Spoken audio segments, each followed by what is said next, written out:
안녕하세요. 네, 안녕하세요. 저는 조선대학교 인문학연구원 HK 연구교수로 재직 중인 이삭현이라고 합니다. 저희 조선대학교 인문학연구원에서는 HK 플러스 사업으로 동아시아 재난의 기억, 서사, 치유, 재난인문학의 성립을 중심으로라고 하는 그 아젠다로 재난인문학이라고 하는 학문을 함께 이렇게 연구를 하고 있습니다.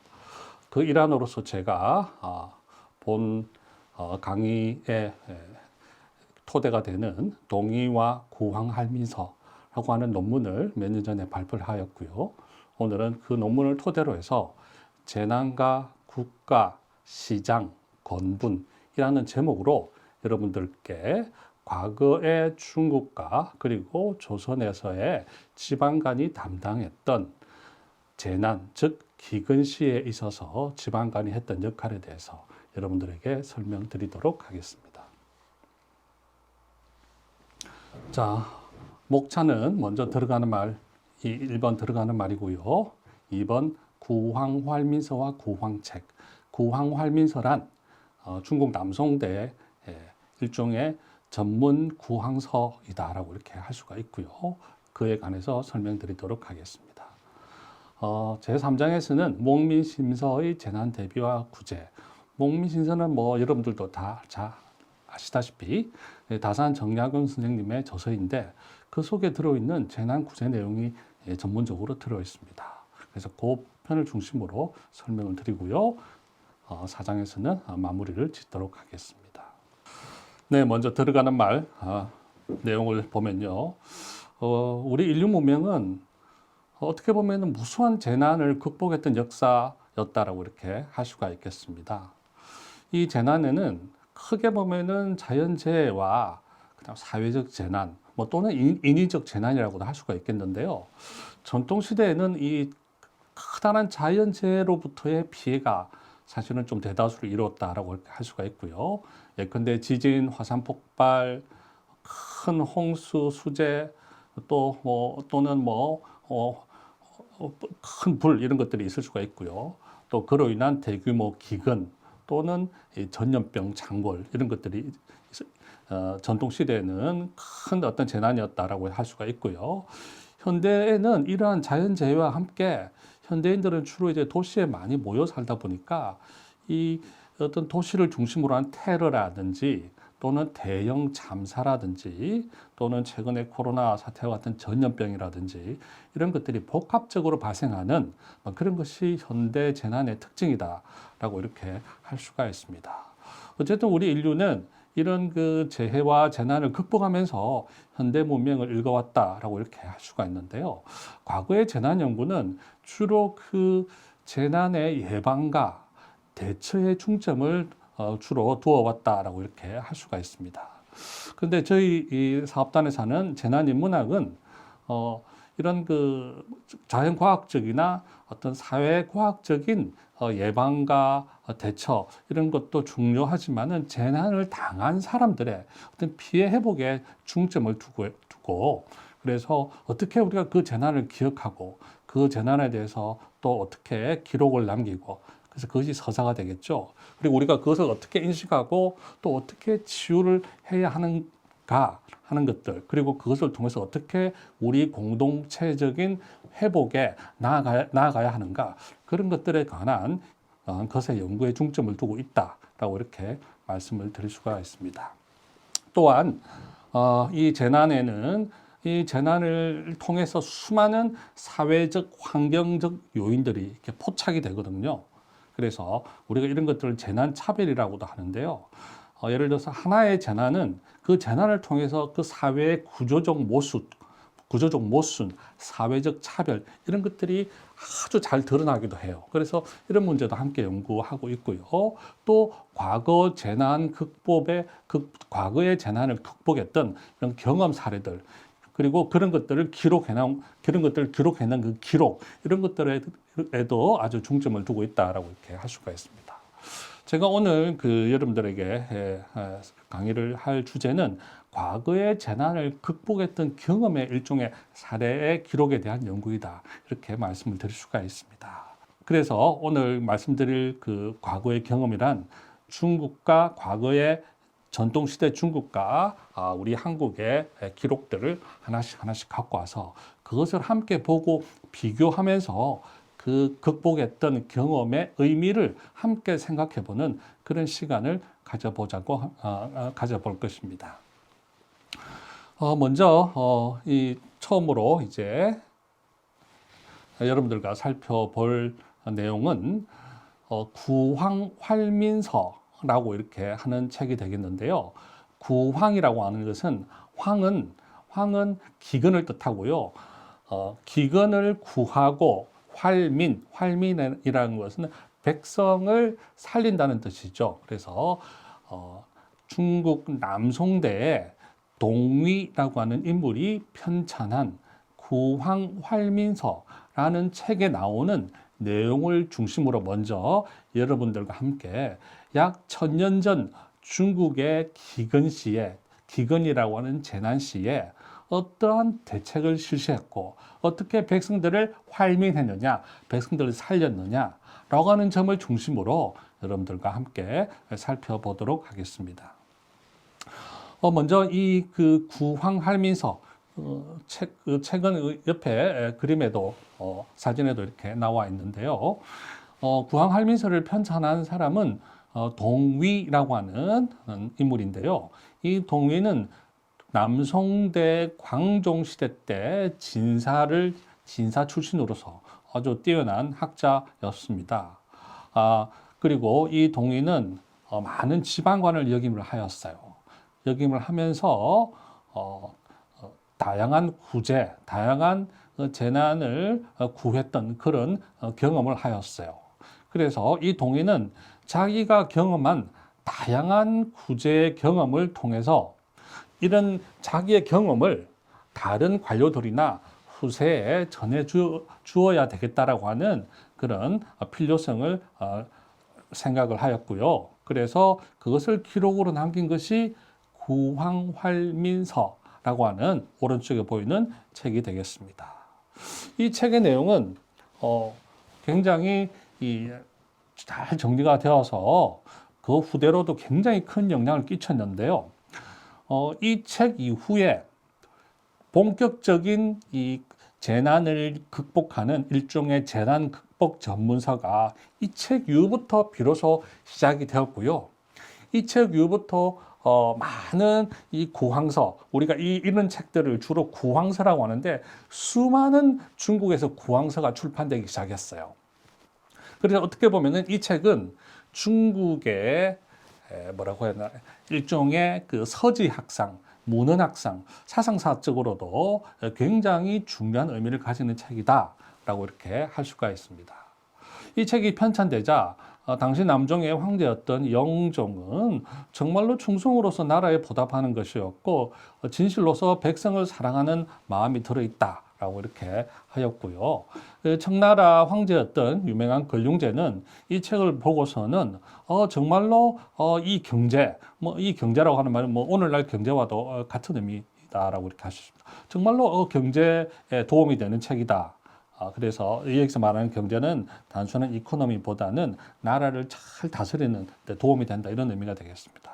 그리고 동시에 어떤 한담이나 일컫는 어떻게 보면은 좀 뜬구름 잡는 얘기 그런 일컫는 학자들과는 굉장히 다른 정말로 경제적인 어떻게 보면 사회에 도움을 주는 책이다 이렇게 극찬했을 정도로 굉장히 높은 평가를 받았고요.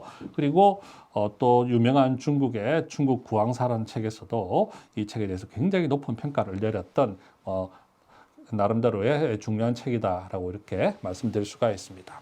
네, 그럼 두 번째. 구황활민서 책에 있는 구황정책 그리고 그 제목은 동의와 구황활민서라는 제목으로 이 책의 내용에 대해서 살펴보도록 하겠습니다. 이 책의 내용은 크게 세 부분으로 구성이 되어 있는데요.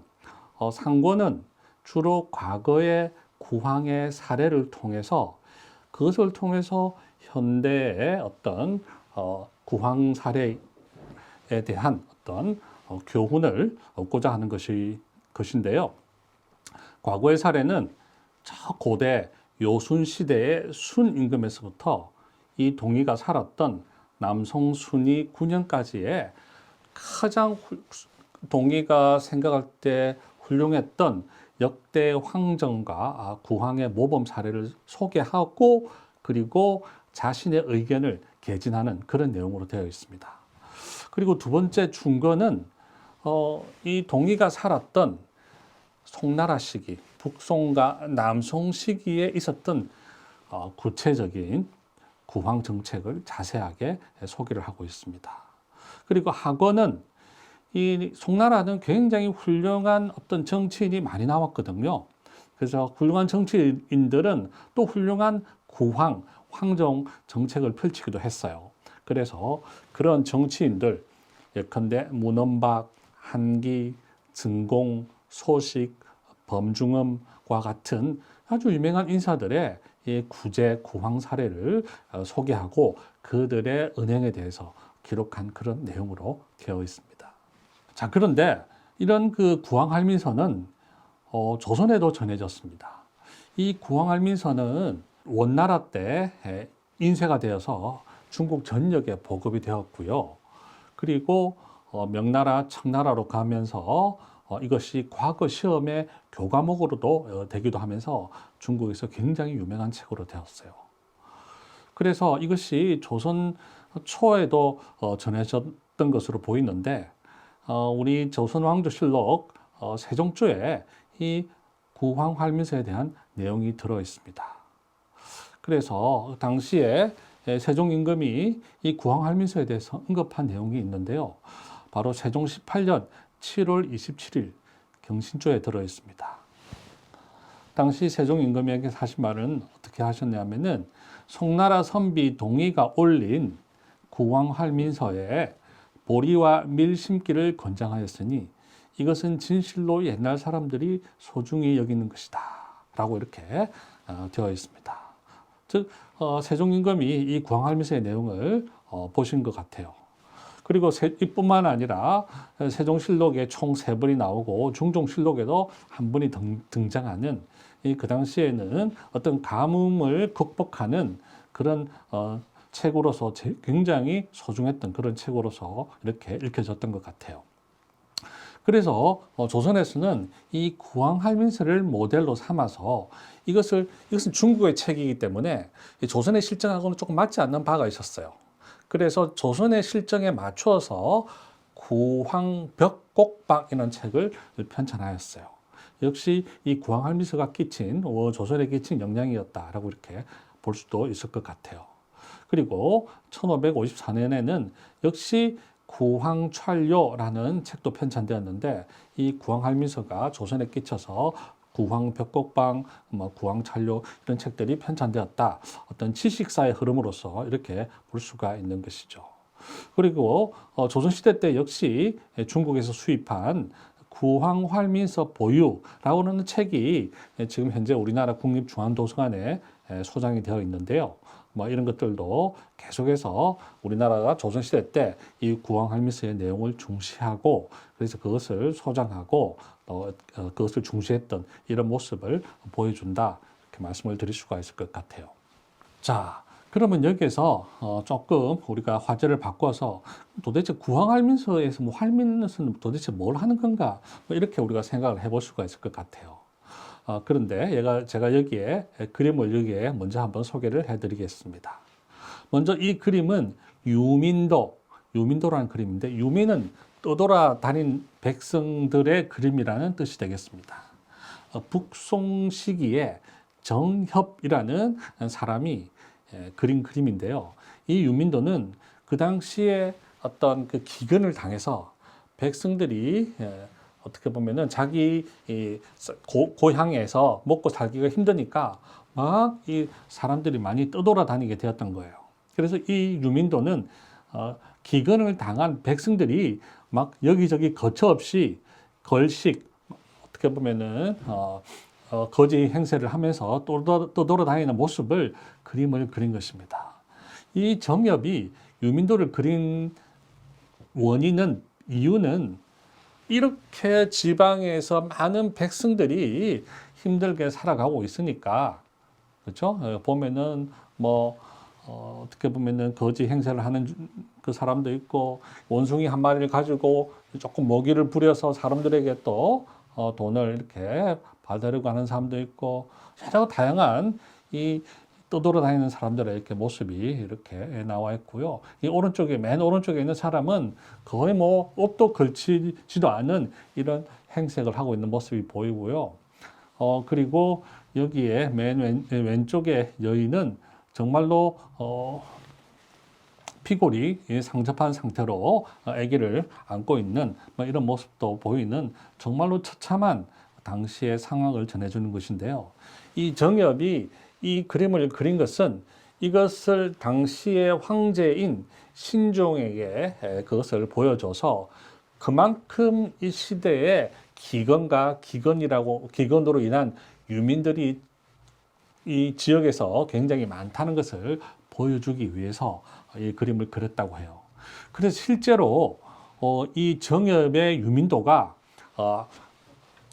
주민도를 본 당시 황제 신종은 이것을 보고는 굉장히 당시의 지역의 사정이 심상치 않구나라고 생각하고, 그래서 그것에 대해서 책임을 지고 당시의 재상이라고 하면은 지금으로 치면 총리 정도 되는 거죠. 재상이든 그 유명한 왕안석, 여러분 아마 왕안석은 아시리라 생각돼요. 당시 북송 시대에 신법 개혁을 이끌고 있던 왕안석이 이 지역의 참상에 대해서, 이런 기근의 참상에 대해서 책임을 지고 실각하는 그런 사태가 벌어졌던 것이죠. 예나 지금이나 이런 거대한 재난이 있으면은 군주가 책임을 지건 아니면은 그 밑에 신하가 책임을 지건 정치적 도덕적 책임을 지곤 했었는데요. 당시에도 마찬가지였습니다. 이 유민도 때문에, 그리고 유민도가 그린 사회의 재난의 참상 때문에 당시의 재상인 왕안석이 실각할 만큼 당시에 이런 재난은 사회적으로 큰 문제가 되었다라고 이렇게 할 수가 있는 것이죠. 물론 이것은 북송대의 그림인데 당시 남송대의 상황도 이와 이와 크게 다르지 않았던 것이죠. 물론 중국 역사의 전체 시기를 통틀어서 항상 이런 재난이 있었다. 이런 기근으로 인한 재난, 이 유민들의 모습, 이런 것들은 거의 어느 지역이든지 항상 있었다라고 이렇게 볼 수가 있는 것인데요. 그래서 이 동이도 이런 많은 백성들이 기근을 당하고 떠돌아다니는 이런 상황을 어떻게 보면은 구제했던 이런 경험에서 이 책을 편찬했다, 이렇게 말씀을 드릴 수가 있을 것 같아요. 그래서 동의는 이 구황할민서라는 책에서 5가지의 구황 정책을 크게 제시를 하였어요. 그래서 동의는 다음과 같이 이야기합니다. 구황법은 크게 5가지다. 5가지인데, 자, 내용을 읽어보면은 상평에서 진조하고, 의창에서 진제하며, 부족하면 유력지가에서 권분하도록 한다. 또 알적을 금하고 억가를 금하니 5가지를 능히 행할 수 있을 때 거의 되었다고 할 수 있을 것이다 라고 하였어요. 즉 상평, 의창, 권분, 금알적, 불억가라고 하는 크게 5가지 구황정책을 제시를 하였습니다. 이 외에도 검한, 감조, 대종, 운홍, 치도, 견사, 이금, 화적 등등의 여러 조치가 있었는데 이것은 뒤에 다시 상세하게 말씀을 드리도록 하겠습니다. 이 5가지 조치가 무엇인지에 대해서 여러분들과 하나하나 살펴보도록 하겠습니다. 먼저 처음 예를 든 것이 상평이죠. 상평이라고 하는 것은 상평창을 의미하는데요. 상평창이란 어떤 큰 창고를 두고 거기에 미리 이 곡식을 저장해 두는 곳인데요. 이 곡식을 저장해 두었던 것은 원래는 물가를 조절하기 위해서 곡식을 쌓아 두었어요. 이 상평창이 처음 설치가 되었던 것은 중국 한나라 때인데요. 이 중국 한나라 때도 이 물가의 변동이 굉장히 심했어요. 그래서 이 정부에서는 이 물가가 어떤 때는 너무 비싸고 또 어떤 때는 너무 싸고 하니까 이 물가를 조절하기 위해서 이 상평창을 설치해서 물가가 쌀 때는 그 물건을 예를 들어서 쌀을 사드리고 쌀값이 너무 비싸면은 쌀을 팔면서 물가를 조절하는 기능을 했던 것이 이른바 상평창이죠. 그래서 상평창은 처음에는 국가가 물가를 조절하기 위해서 가격을 조절하기 위해서 설치했던 큰 창고였다. 이렇게 보면 될 것 같아요. 그런데 이 상평창을 때로는 이 기근시에 굉장히 곡식이 많이 쌓여 있으니까 당연히 기근시에 굶는 사람에게 또 조금 나눠 준다든지 아니면 싸게 판다든지 하면서 기근의 진제에도 이렇게 사용하였던 것이죠. 그런데 이제 이 상평창이 송나라 때 들어서서 더욱더 의미가 있는 것은 그 이전 시대에는 이 상평창은 일부 지역에만 설치되어 있었는데 이 상평창이 송나라 때 들어서는 국가적 차원에서 전국적으로 설치가 되었고 그래서 전국적으로 비축이 되었기 때문에 어떤 상평창의 효용성이 더 커졌다라고 이렇게 할 수가 있습니다. 또 이 상평창은 진제뿐만 아니라 즉 곡식을 내어서 백성들을 구휼하는 것뿐만 아니라 때로는 상평창에 있는 자본을 이용해서 그래서 말하는 자본이라고 예를 들어 쌀이면은 이 쌀을 이용해서 백성들을 고용해서 수리 사업을 벌이기도 했어요. 예컨대 가난한 백성들이나 실업이 된 백성들이 있으면은 이 백성들을 일당 뭐 쌀 한 말 이렇게 주면서 그 백성들에게 일을 시킨 것이죠. 그래서 그런 사례들도 종종 보이는데요. 이 범중엄이라고 하는 송대의 또 유명한 학자이자 정치가가 있죠. 바로 오른쪽 그림에 보이는 분인데요. 범중엄이라고 하는 분이 되겠는데 뭐 천하의 근심을 먼저 걱정하고 천하의 즐거움은 맨 마지막에 내가 즐긴다.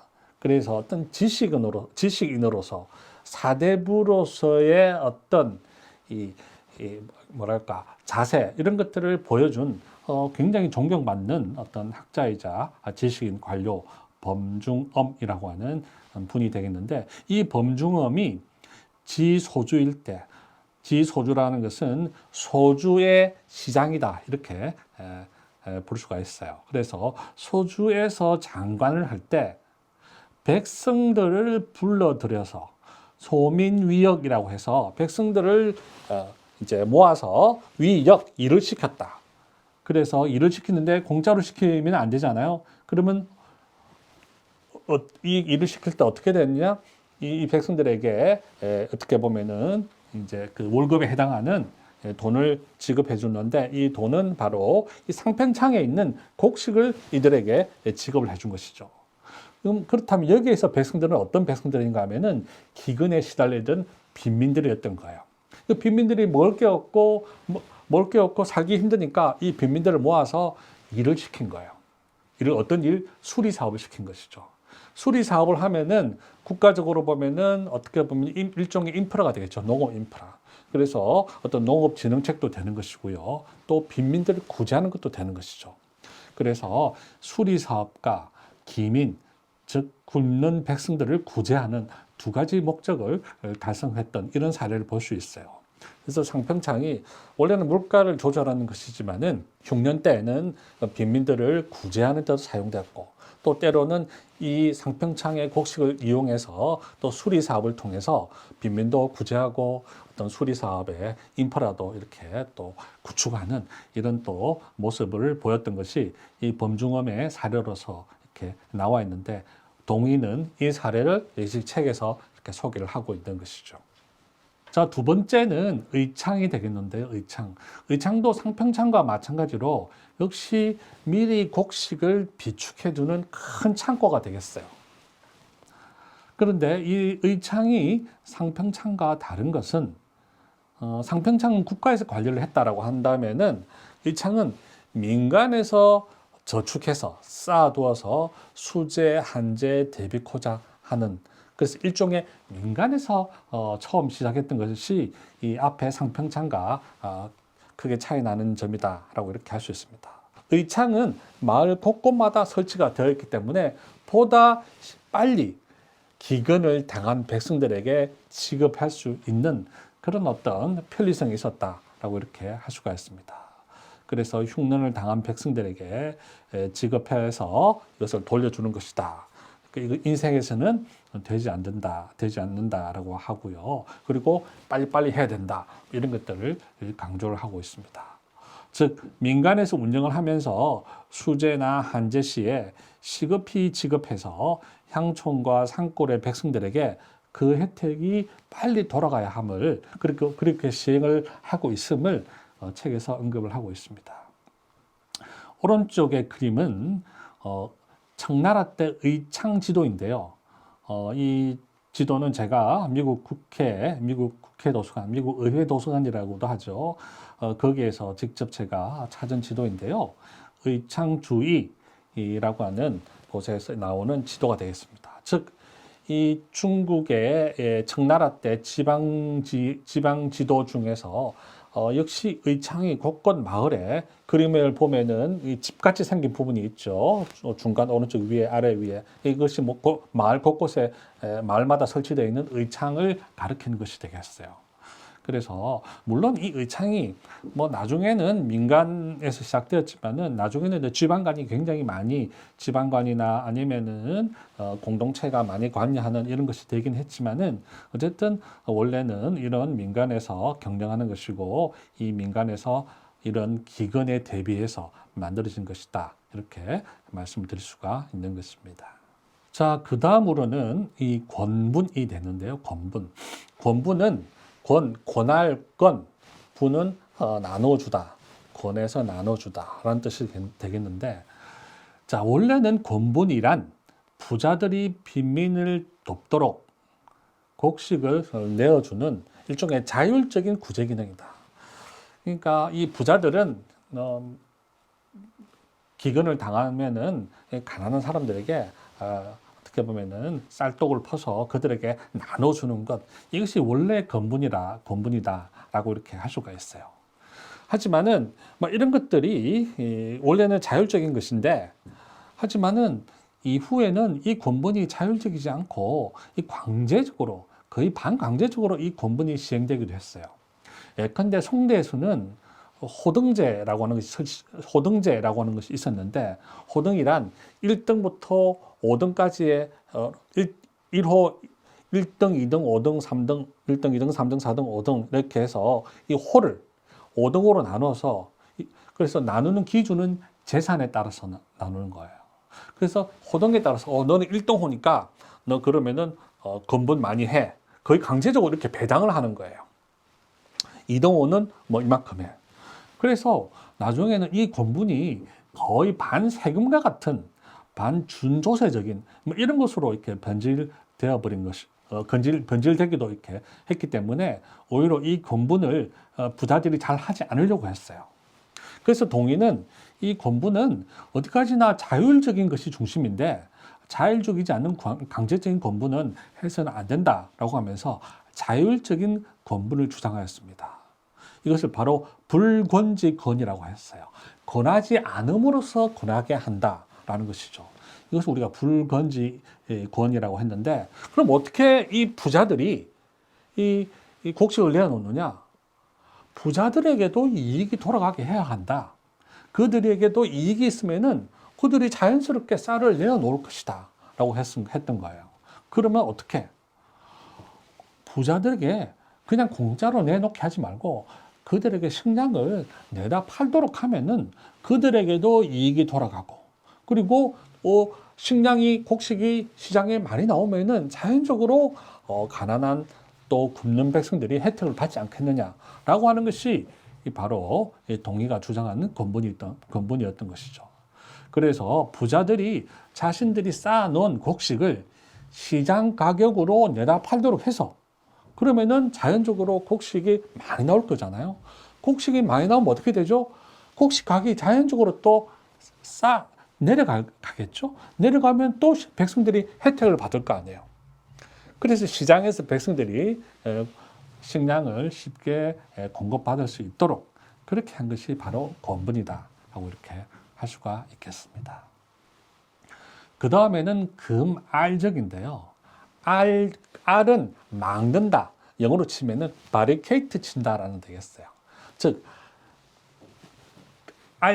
적이라고 하는 것은 쌀팔 적이 되겠는데, 다른 지역으로 곡식을 파는 것을 막는 거예요. 그러니까 기근이 일어나면은 저쪽 지역에 그 기근이 일어났는데 우리 지역에 그러면 곡식을 갖고 가면 우리가 힘드니까 곡식 가지 말도록 막아버리는 행위, 그걸 알적이라고 해요. 알적. 그래서 이 송나라 때, 남송대 이런 알적 행위가 여러 차례 있었어요. 일종의 이것은 지역 이기주의라고 할 수 있겠죠. 그래서 일정을 지역 이기주의로서 곡식의 유통을 일종의 방해했던 거예요. 지방간이. 그래서 이런 곡식을 반출하는 것을 막는 것을 금지하는 것을 금알적이라고 이렇게 할 수가 있는 거예요. 그래서 기근 시에 다른 지역으로 곡식 반출을 방해하는 것을 금하고 그래서 이것을 통해서 각 지역 간의 양식의 유통을 활성화해서 식량 공급 문제를 해결한다. 그래서 각 지역 간의 곡식의 유통을 막지 말고 활성화해서 식량 공급 문제를 해결하고자 하는 것이 일종의 금알적이다라고 이렇게 할 수가 있는 것이죠. 당시 송나라는 생각보다 굉장히 시장 경제가 굉장히 발달했어요. 그래서 보면은 어떻게 보면은 권분도 그렇고 금알적도 그렇고 어떤 시장 경제적인 어떤 원리에 상당히 말할까 가까운 형태의 어떤 구황 정책이 펼쳐졌던 그런 것을 우리가 여기에서 볼 수가 있는데요. 이 다음에 보는 불억가도 마찬가지 시장 원리에 따른 일종의 구황 정책이었어요. 불억가란 억이라고 해서 억 누른다. 가는 가격이죠. 즉 가격을 억누르지 말라는 것이죠. 즉 어떤 경우에는 한 지역에 기근이 발생하면은 그 지역의 곡식의 가격이 오르겠죠. 그러면은 그 지방간이 곡식 가격이 이렇게 너무 오르면은 백성들이 힘드니까 강제로 곡식 가격을 낮춰요. 그러면은 곡식 가격이 낮추면은 뭐 당장에 싼 곡식을 살 수 있는 빈민들이 좋지만은 하지만 금방 시장에는 곡식이 없어지게 돼요. 왜? 누구도 손해를 보고 곡식을 내놓으려고 하지는 않겠죠. 그러다 보니까 오히려 더 양식이 시장에 나오지 않게 되는 거예요. 그럼 더욱더 곡식 가격이 올라가겠죠. 그래서 오히려 곡식을 가격을 억누르는 것을, 그러니까 정부가 마음대로 가격을 억누르지 말고 시장 원리에 맞게 두라는 거예요. 그것이 바로 불억가가 되는 것입니다. 그래서 정부가 기근이 발생한 지역의 곡식 가격을 강제로 억누르지 못하게 하는 것, 그것이 불억가가 되겠고요. 이것은 곡식에 대한, 식량에 대한 시장 가격을 보장함으로써 자발적으로 곡식의 공급을 유도하는 거예요. 그래서 곡식을 많이 갖고 있는 부자들도 곡식을 내놓게 하고, 또 곡식의 가격이 좋으면은 다른 지역에서도 곡식을 갖고 올 거잖아요. 그러면 자연적으로 어떻게 보면 한 지역의 기근이 어떤 식량의 부족이 해결될 수 있다라고 하는 것이 바로 불억가, 바로 동의가 여기서 내세운 그런 정책이다라고 이렇게 할 수가 있습니다. 그래서 앞서 살펴본 것을 보면은 상평창과 의창은 일종의 기근을 대비하기 위해서 창고에 저축하는 것이고, 상평장은 어떻게 보면 국가가 어떤 주도하는 것이고, 의창은 민간의 자율적인 것이다라고 할 수가 있고요. 또 기근을 당했을 때는 권분, 금알적, 불억가, 즉 억가유금이라고 해서 이런 정책을 통해서 일종의 시장 가격을 보장해 줌으로 인해서 어떤 곡식의 유통을 활성화시켜서, 그래서 그것을 통해서 어떤 그 많은 곡식의 공급을 각 양식에 공급되도록 하였고 그것을 통해서 기근을 어떻게 보면 해결하고자 했던 그런 어떤 정책이었다라고 이렇게 할 수 있습니다.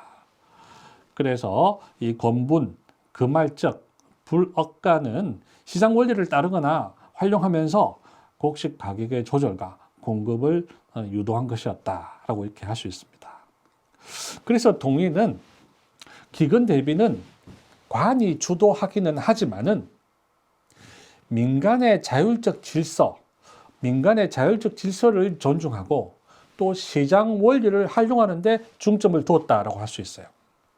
종종 보면은 지금도 지나치게 국가가 시장 질서에 개입을 해서 오히려 그 부작용만 굉장히 커지게 된 부동산 가격을 누르기 위해서 정부가 강력하게 개입했다가 오히려 부동산 가격이 폭등하기도 하잖아요. 이것은 뭐 어느 정부가 잘했고 잘못했고를 떠나서 이것은 늘 이런 일은 항상 있어 왔어요. 정부가 하고자 했던, 정부가 강제로 개입을 하면 꼭 반대로 그 부작용이나 역작용이 일어나곤 했었는데, 이 동의는 그 당시에 굉장히 시장 경제가 발전했던 이런 당시의 상황을 잘 포착을 하고 민간의 자율적인 질서와 시장 원리의 활용에 중점을 두면서 어떤 구황 정책을 펼쳤던 것에 이 동의의 어떤 굉장히 큰 특징이, 동의의 구황 정책에 굉장히 제일 큰 특징이 있다, 이렇게 말씀을 드릴 수가 있는 것이죠. 그래서 동의는 시장 원리에 따른 재난 구제 정책을 강조하면서 오히려 역효과를 시장 원리를 거스르면 역효과를 초래하고, 그래서 대표적인 것이 가격을 제한하지 않아야 된다는 불효과라고 이렇게 하는 것이고, 그래서 이런 것들이 법률에도 이렇게 규정이 되어 있다라고 하면서 자신의 어떤 정책에 대한 정당성을 더욱더 이렇게 내세우고 있습니다. 그래서 상평등문에 무릇 쌀을 사고 파는 것은 규제해서는 안 된다고 되어 있다. 그래서 법령에도 이렇게 되어 있다고 하면서 이런 것을 또 제시를 하였고요. 그리고 조지를 내려서 제로에서 알적하는 것을 허락하지 않고, 조지란 황제의 명령이죠. 황제의 명령에도 이 알적을 허락하지 않는다. 즉 곡식의 유통을 방해하는 것을 허락하지 않는다라고 이렇게 되어 있다고 하면서 자신의 정책의 정당성을 법령에서도 이렇게 구하고 있습니다. 그래서 동의는 쌀을 팔라고 권하면 더욱 팔지 않으려 할 것이며, 권하지 않는 것으로 권하여 쌀을 스스로 내어 팔도록 하는 것이 인지상정인 것이다 라고 하면서 자율적으로 어떤 권분, 쌀을 내어 파는 이런 것이 이 사람의 인지상정에 가장 적합한 것이다 라고 하면서 자신의 정책의 어떤 정당성을 이런 것을 통해서 주장을 했던 것이죠. 그래서 시장 원리에 따른 구제 정책을 주장을 하였고요. 이것은 부자들이 원래 가난한 백성들에게 쌀을 내어주는 권분에도 적용을 해서 스스로 쌀을 내어 팔도록 하였고요. 강제적인 권분을 지향하면서 자율적인 시장 원리에 따른 권분을 주장을 하였고요. 그래서 이런 것들이 법령에도 반영이 되어 있다라고 이렇게 할 수가 있습니다. 네, 그럼 세 번째, 목민심서의 재난 대비와 구제 방법론에 대해서 살펴보도록 하겠습니다. 자, 앞서 우리는 중국 남송시대 동의의 구제에 대해서 살펴봤는데요. 이번에는 우리나라의 그 구제 방법론에 대해서 살펴보겠습니다. 우리나라의 구제에 대해서는 뭐 몇몇 내용들이 몇몇 기록들이 있는데, 그 중에서 제가 살펴본 것 중에서는 여러분들이 잘 아는 우리 정약용 선생님의 목민심서에 나와 있는 재난구제 기록이 남송의 동의의 기록과 비교해서 조금 비교할 수 있는 부분이 많다는 생각이 들었어요. 그래서 제가 선정을 해보았습니다. 이 목민심서의 재난구제 관련 기록은 두 군데에 있는데요. 하나는 목민심서 애민편 진황6조가 하나고요. 또 하나는 목민심서 애민편 구제조, 이렇게 크게 두 부분으로 이렇게 나눠져 있습니다. 그래서 이 두 부분을 살펴보도록 하겠습니다.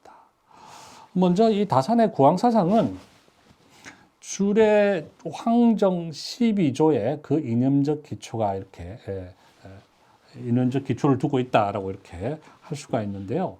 12조는 1산리부터 이 12제도저까지 있는데 뭐 이것은 뭐 보면은 세금을 뭐 면제해 준다 또는 뭐 형벌을 감해 준다 또 뭐 아주 허례허식 같은 제사를 간소화하거나 생략한다 뭐 그리고 귀신에 대해서 제사를 잘 지내준다 뭐 또 도적을 제거한다 뭐 이런 내용들로 이렇게 주로 되어 있는데 뭐 중국은 당연히 마찬가지겠고 주례는 과거 고대 주나라의 책이죠. 그래서 중국뿐만 아니라 우리나라도 이 주례가 굉장히 중요한 영향을 끼쳤는데 이 주례 황정 12조에 나오는 내용도 우리나라뿐만 아니라 중국과 우리나라에 다 같이 큰 영향을 끼쳤는데 다산의 구황사상도 이 주례 황정에 굉장히 큰 이념적 기초를 두고 있다라고 이렇게 말씀을 드릴 수가 있습니다. 자, 그러면은 다산의 애민 구제조에 살펴보도록 하겠습니다. 목민심서 애민 6조에 구제 항목이 들어 있는데요. 한자로 이렇게 되어 있기 때문에 이것을 한글로 이렇게 번역을 해 보도록 하겠습니다. 번역을 해본 것이 여기 있는데 하나씩 읽어 보도록 하겠습니다. 1. 수재나 화재의 재해에 대해서는 국가에서 구휼하는 법이 있으니 삼가 행해야 할 것이며 정해진 법 외의 것이라도 목민간이 마땅히 스스로 구휼해야 한다. 즉 일종의 목민간의 자율성을 강조한 것이다라고 볼 수가 있겠고요. 두 번째, 무릇 재액이 있으면은 물불에서 구하고 건져내는 것을 마치 내가 물에 타고 물에 빠진 것 같이 서둘러야 하며 미루거나 늦추면 안 된다라고 이렇게 말씀하셨어요. 이것은 재해 구제의 시급성을 설명한 것이다라고 할 수가 있겠죠. 그 다음 세 번째, 환난이 있을 것을 생각하고 미리 예방하는 것이 재앙을 당하여 은혜를 베푸는 것보다 낫다. 즉, 이 재해나 재난은 예방하는 것이 가장 중요하다. 일종의 예방성을 강조한 것이다라고 할 수 있고요. 그 다음 네 번째, 제방을 쌓아서 방죽을 만들어서 수재를 막고 수리를 일으키는 것은 두 가지로 이익이 된다. 제방을 쌓으면은 홍수도 막고 또 제방을 쌓아서 물을 공급하면은 그것을 또 통해서 수리, 즉 수리를 통해서 농사가 잘 되기 때문에 두 가지로 이용이 된다라고 하면서 뭐 이것은 재난 대비에 있어서 이러한 수리 공사와 같은 효율성을 또 말씀하신 것이다라고 이렇게 할 수가 있고요. 다섯 번째는 재해가 지난 후에 백성을 어루만져 주고 편안히 살게 해줘야 하니 이것 또한 목민간의 어진 정사이다. 어떤 목민간의 책임성을 강조한 것이다라고 할 수가 있겠고요. 여섯 번째, 비황이 하늘을 뒤덮으면 물러가도록 하늘에 빌고 포획하여 백성들의 재해를 들어주어야 어진 목민간이라 할 수 있다. 여기서 말하는 비황이란 아까 방금 말했던 메뚜기죠, 메뚜기. 메뚜기가 하늘을 뒤덮으면서 날아가는 것을 날비 메뚜기황, 기황이라고 그래요.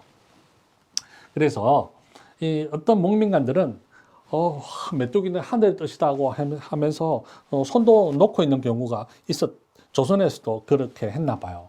그래서 하늘에 비는 것은 당연히 빌지만은 또 잡아서 백성들의 재해를 들어줘야 된다는 것이죠. 그래서 이런 것은 일종의 어떤 또 목민간이 직접 실천해야 되는 실천성이다라고 이렇게 할 수가 있을 것 같아요. 그래서 지방간의 책임을 강조하고 또 지방간이 어떤 마음가짐과 자세, 마치 자신이 재난을 당한 것처럼 시급해야 된다.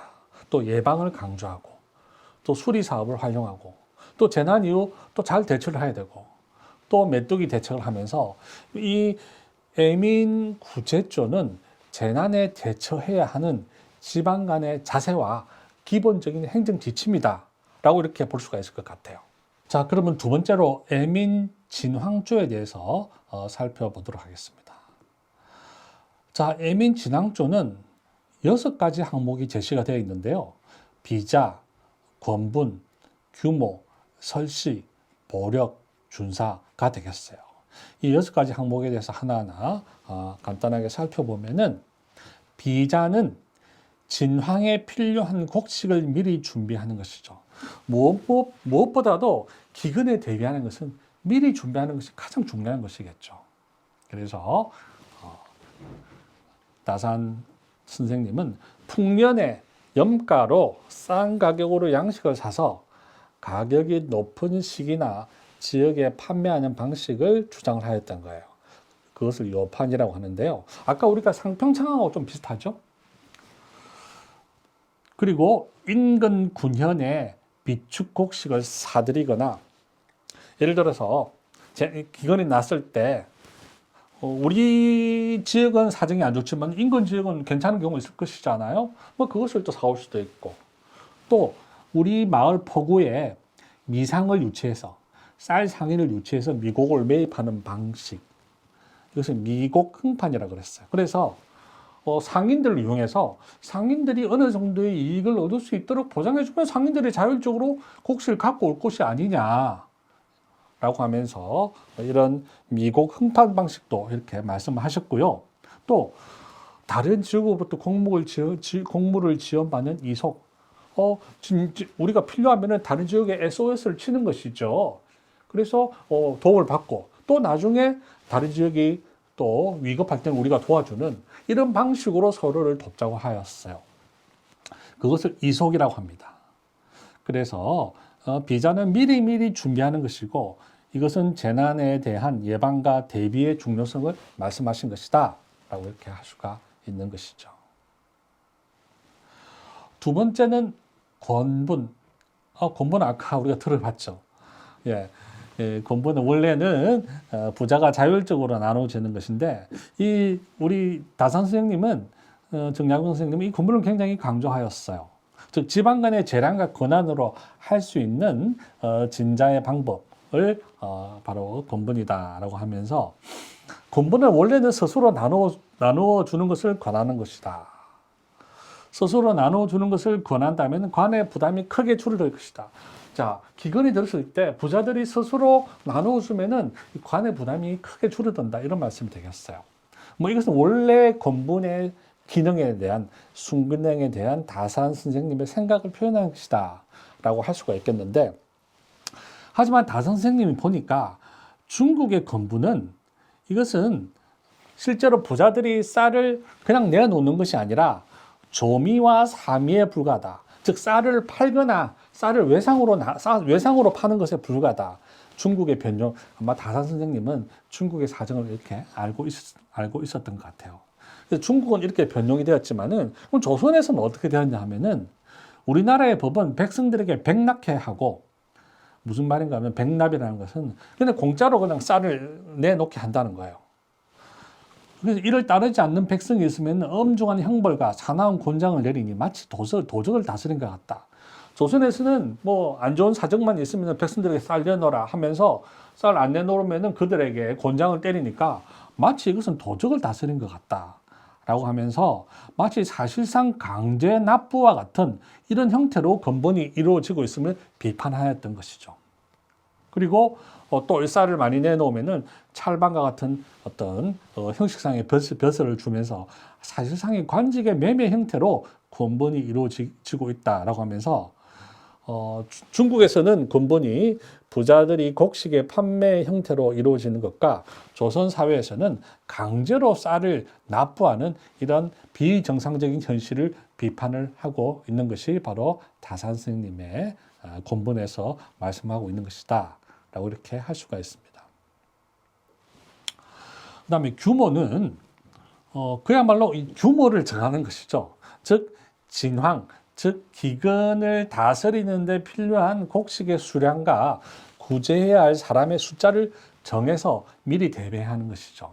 그래서 예를 들어서 우리 마을에는 대략 몇 가구가 있으니까 기근이 들었을 때 어느 정도의 양식이 있으면 되겠다. 이런 규모를 미리 정한다는 것이죠.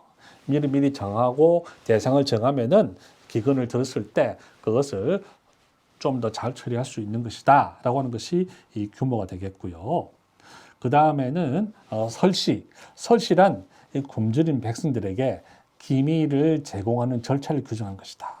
그러니까 백성들이 굶주리면은 그들에게 어떤 비상식량 같은 거를 제공하잖아요. 그래서 그것을 제공할 때 어떤 절차가 있는 것이죠. 그 재난을 구제하는 대상과 행정 절차를 규정하는 것을 설시이다라고 이렇게 할 수가 있습니다. 그래서 뭐 이런 5가지가 그 애민지당주에 들어가 있는 대목이다라고 이렇게 할 수가 있습니다. 그래서 보면은 앞서 동의가 이야기했던 부분과 비슷한 부분도 있고 또 비슷한 부분이지만은 또 나라의 중국과 한국이라는 사정에 따라서 다른 부분도 있고 또 이런 것들이 비교가 되는 부분이 있다라고 이렇게 할 수가 있는 것 같아요. 또 오른쪽에 보면은 다산 스님께서 재난을 당한 백성들에 대해서 목민간이라면 어떻게 해야 되냐 하는 것에 대해서 언급하신 부분들이 있어서 제가 인용을 해보았는데요. 다산 선생님께서는 떠돌아다니며 걸식하는 자는 천하의 국민으로 궁한 백성으로 고할 데가 없는 자이니 어진 목민간이라면 마음을 다해야 하며 소홀히 해서는 안 된다 라고 이렇게 하였고요. 흉년이 든 해에는 전염병이 퍼지게 마련이다. 구제 치료 방법과 병사자, 매상 등에 각별하게 대처해야 할 것이다. 버려진 갓난 아이는 입양하게 하고 떠돌아다니는 아이는 길러서 노비로 삼도록 법에 규정되어 있는 바 부유한 가정에서 적극 수용하도록 해야 한다. 그래서 전염병이라든지 또 전염병을 당한 사람을 처리하는 방식이라든지 또 버려진 갓난 아이는 입양하도록 한다든지 또 떠돌아다니는 아이는 또 거두어들여서 노비로 삼아서 또 먹여 살리는 것이죠. 그래서 적극적으로 수용한다라고 하는 또 이런 여러 가지 어떤 떠돌아다니는 백성들과 전염병에 대해서 이렇게 또 그에 대해서 목민간이 지방간이 어떻게 대처해야 된다 이렇게 말씀을 하신 것을 또 제가 언급을 해보았습니다. 그래서 여기에는 재난 시의 유민 대책과 흉년 시에 발생하기 쉬운 전염병, 질병에 대한 각별한 대책과 주의를 강조하신 부분이다라고 이렇게 할 수가 있는 것이죠. 또 보력이 있는데요. 보력이라고 하는 것은 기근을 당했을 때 기본적인 양식은 좀 지급해 주자면 농사를 지어야 되잖아요. 그래서 일종의 대용 작물을 심도록 하는 것을 보력이라고 해요. 그래서 곡식, 그러니까 쌀이 없으면은 밭작물을 심어야 되잖아요. 그래서 밭곡식 등 대용 작물을 심고 산야의 구황식물을 선별하여 또 산에 가면은 또 먹을 수 있는 야채가 있잖아요. 그래서 그런 것들을 선별해서 그런 것들을 알려주어서 또 부족한 곡식을 보태도록 하는 것이 보력이라고 하였습니다. 그래서 이 보력을 하면서 그것과 함께 이 세금을 줄이고 공채를 탕감해 주는 것, 세금을 삭감해 주고 탕감해 주고 그리고 여러 가지 잡다한 부역을 늦추어 주거나 그런 것들을 완화해 주는 것. 저리의 사채는 다 같이 늦춰줘야 된다. 저리의 사채.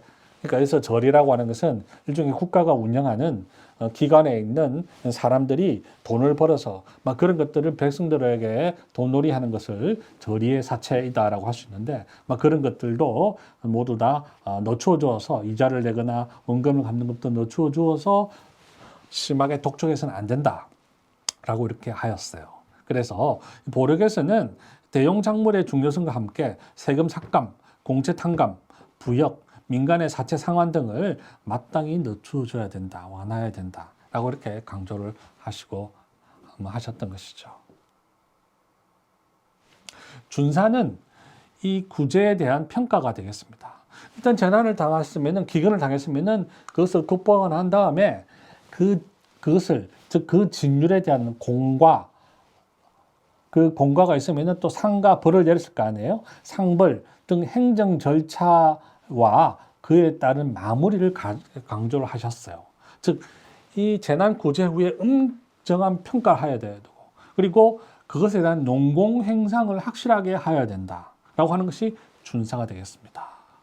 그래서 이런 것을 통해서 교훈을 주고 또 기록을 남겨서 또 그것을 통해서 이후의 재난과 기근에 대해서도 대비하고자 한 것이 일종의 준사이다라고 이렇게 할 수가 있고요. 또 이 대목에서는 백성들의 있는 큰 흉년을 겪고 나면은 병을 앓는 것처럼 온기가 쇠한 상태이니 잘 보살피도록 해야 된다라고 하면서 애매사상을 또 여기에 드러내고 계신데요.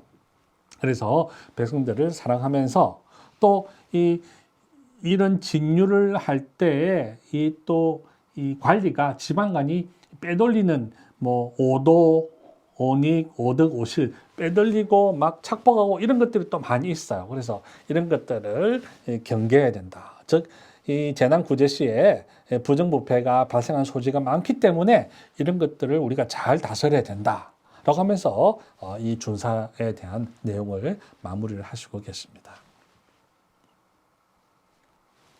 자, 이상 우리가 남송의 동의의 구황할미서와 그 다음에 목민심서에 나와 있는 진제조들을 중심으로 우리가 살펴보았습니다. 여기에서는 이 두 책들에 나오는 내용들을 통해서 그런 과거 선조들이 이 기근과 같은 재난을 극복했던 경험들을 검토를 하면서 주로 동의는 상평, 의창, 건본, 금, 알적, 불억가, 그리고 다산 선생님은 비자, 건본, 규모, 설시, 보력, 준사 이 내용을 중심으로 어떤 지방간들이 재난을 당했을 때 또 재난을 당하기 전에, 기근을 당하기 전에 어떻게 준비하고 어떻게 대처해야 한다라고 하는 것, 그리고 또 마치고 난 다음에 이런 것들에 대해서 이런 여러 가지 5가지 큰 정책들을 통해서 대처했던, 중시했던 이런 것들을 살펴보았습니다. 저는 여기에서 이런 것들을 전체적으로 국가, 시장, 건본이라는 키워드로 이 동의와 다산의 이런 정책에 대한 구황 정책에 대한 함의를 부여를 해 보았습니다. 먼저 동의의 상평 그리고 다산 선생님이 주장하셨던 비자 이런 등의 정책은 일종의 국가 권력과 그 말단 집행자인 지방간 차원에서 수행됐던 중요한 주요한 구황 대비책이다라고 이렇게 할 수가 있겠죠. 지금도 마찬가지지만은 어떤 그 거대한 재난 시에는, 거대한 기근이나 재난 시에는 기본적으로 국가 권력의 행정 절차와 그 수행 능력, 수행 방침이 가장 중요하다라고 할 수가 있겠습니다. 그래서 그 국가 권력의 어떤 말단 책임자인 지방간이 거대한 재난에서 중심이 되어서 잘 대처해야 된다라는 명제를 과거나 지금이나 동일하다라고 하는 것을 우리가 살펴보았고요. 그리고 당시 지방간을 비롯한 지식인들이 재난이라고 하는, 즉 어떤 그 기근을 대처할 때 어떻게 행정적, 도덕적으로 이것을 잘 처리하고 도덕적인 책임감을 갖고 해야 되느냐, 모두 다 여기에서 동의의 구황할민서나 목민심서에서 강조가 있는데 그런 책임성의 중요성을 엿볼 수 있는 대목이었다라고 이렇게 할 수가 있을 것 같아요. 그리고 이 두 책을 통해서 저는 시장 원리가 뜻하지 않게 굉장히 중시되는 모습을 살펴보았다라고 이렇게 말씀드릴 수가 있겠습니다. 앞서도 제가 자세하게 설명을 드렸지만은 동의는 금, 알적, 불업가 등의 정책에서 시장주의자의 모습을 제가 좀 보았다라고 이렇게 할 수가 있을 것 같아요. 또한 건분에도 이윤 보장에 따른 곡식의 원활한 유통을 이렇게 강조하는 것을 통해서 이것도 일종의 시장 원리에 따르는 모습이다라고 이렇게 할 수가 있을 것 같아요. 그런데 보니까 다산 선생님도 시장의 원리를 홀시하지 않고 있습니다. 비자 항목에서는 인근 9년의 비축곡식을 사들이고 미곡 흥판 등의 방식에서 미상들을 유치하거나 하면서 시장 원리를 이용하는 이런 모습은 다산 선생님도 외면하지 않고 있는 모습을 볼 수가 있었습니다. 그래서 이 그 구제시, 구제 구항을 할 때 민간의 시장 원리의 적극적 활용을 언급한 대목은 재난 극복과 관련해서 어떠한 융통성을 발휘하는 이런 점과 관련이 있다고 생각이 되고, 그래서 이런 민간의 자율적인 시장 원리 질서를 또 잘 활용하는 것이 이 과거에도 그랬지만은 이 현대도 상당히 중요한 것이 아니겠는가라는 이런 시사점을 던져주는 대목이다라고 이렇게 볼 수가 있을 것 같아요. 그리고 마지막으로 이 권분이라는 것이 옛날에도 그렇고 지금도 그렇고 제일 중요한 대목이다라고 할 수가 있겠죠. 지금도 우리가 큰 지진이나 재난 당했을 때 기부금 같은 걸 내는 것이 일종의 권분이라고 할 수가 있는 것인데요. 원래는 부호들이 자발적으로 곡식을 내어서 빈민들을 구제하는 것이 권분이 되겠지만은 송대에는 이것을 적당한 이유를 붙여서 판매하는 형태로 이 권분이 이루어졌고요. 하지만은 조선 초에서는 실제로 어떤 부자들이 자율적으로 곡식을 내어서 기민들을 구제하는 방식이 이렇게 이루어졌지만은 조선 후기에서는 이것이 왜곡된 형태로 일종의 준조세처럼 이루어졌던 이런 모습을 다산 스님께서 비판하고 있는 이런 모습을, 그런 내용을 살펴봤습니다. 그래서 권분은 굉장히 이상적인 방식이고요.